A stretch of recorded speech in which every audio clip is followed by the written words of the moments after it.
I will be talking about one of the greatest painters of the 16th century Venice. He was the first painter of his time to have a mainly international clientele. This is no other than Tiziano Fasilio, or as we know him by the name of Titian. He was born in a small town at the foot of the Dolomites on the Venetian side of the Alps. Titian's father, Gregorio, was a military man. His older brother, Francesco, was also a painter. There are still no documents or evidence of Titian's exact date of birth, although sources and his stylistic development suggest that he was born around 1490. Titian started his artistic training in the workshop of Sebastiano Zuccato. In 1507, he later joined the workshop of Giovanni Bellini, which at that time was the most important in Venice.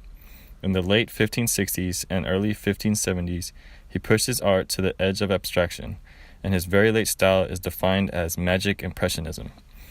Impressionist art is a style in which the artist captures the image of an object as someone would see it if they just caught a glimpse of it. They paint pictures with a lot of color. But in this next painting of Titian, named The Allegory of Prudence, used various styles as well.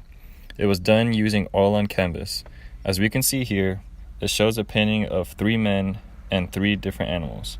The 3 head portraits in the painting allude to 3 ages of men. On the left is Titian himself, representing the past and old age. In the center is Titian's son, Orazio, representing the present and maturity. On the right is Titian's cousin, Marco, and he represents the future or youth. Under the portraits is a triple-headed figure depicting a wolf, lion, and a dog.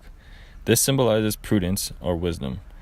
These portraits may also symbolize memories as the wolf, intelligence as the lion, and foresight or vision as the dog. Since Titian did not have any grandchildren, his cousin Marco is used in the painting as the future because Marco was to receive his inheritance after he died.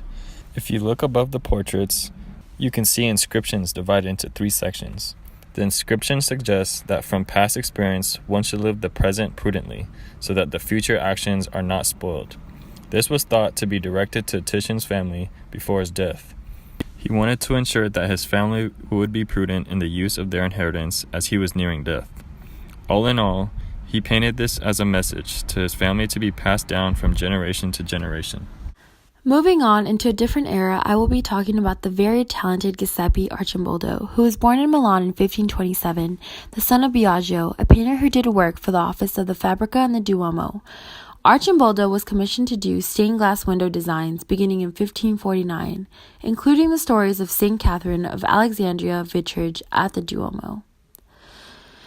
In 1556, he worked with Giuseppe Metta on frescoes for the Cathedral of Monza.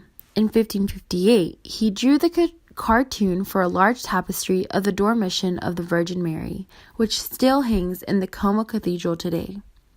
In 1562, he became court portraits to Ferdinand I at the Habsburg court in Vienna, and later to Maximilian II and his son Rudolf II at the court in Prague. He was also the court decorator and costume designer. King Augustine of Saxony, who visited Vienna in 1570 and 1573, saw Arcimboldo's work and commissioned a copy of his The Four Seasons, which incorporates his own monarch symbols. Arcimboldo's conventional work on traditional religious subjects has fallen into oblivion, but his portraits of human heads made up of vegetables, fruit, and tree roots were greatly admired by his contemporaries and remain a source of fascination today. Arcimboldo died in Milan, to which he retired after leaving the Habsburg service. It was during this last phase of his career that he produced the composite portrait of Rudolf II, as well as his self-portrait as the Four Seasons. This painting is a portrait of the Holy Roman Emperor Rudolf II as Vertumnus, the Roman god of metamorphoses in nature and life, including the seasons. It was created in the year 1590 and was a painting done oil on panel.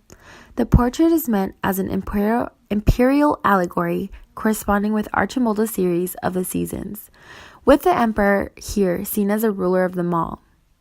The variety of flowers and fruits from all seasons signify that a golden era has returned under the emperor's rule. Each of his portraits were composed of objects that were related to the person he was painting. The plants depicted are flowers and fruits from all seasons, symbolizing that Rudolph's reign was one of abundance and harmony. As Rudolf II was not a popular ruler, we might guess that Arcimboldo chose to paint a strangely flattering depiction of him because Rudolph was a patron of Arcimboldo and a great collector of the arts. After the death of Emperor Rudolph II in 1612, the painting stayed at Prague, where it is recorded in the inventory of the imperial collections in 1621 and 1635. It was later taken as a war token by the Swedish army in 1648. Overall, art critics debate whether these paintings were whimsical or the product of a deranged mind. A majority of scholars hold to the view, however, that given the Renaissance fascination with riddles, puzzles, and the bizarre, see for example the grotesque heads of Leonardo da Vinci, of fellow Milanese, Arcimboldo, far from being mentally imbalanced, catered to the taste of his times. Moving on into a different era, I will be talking about the very talented Giuseppe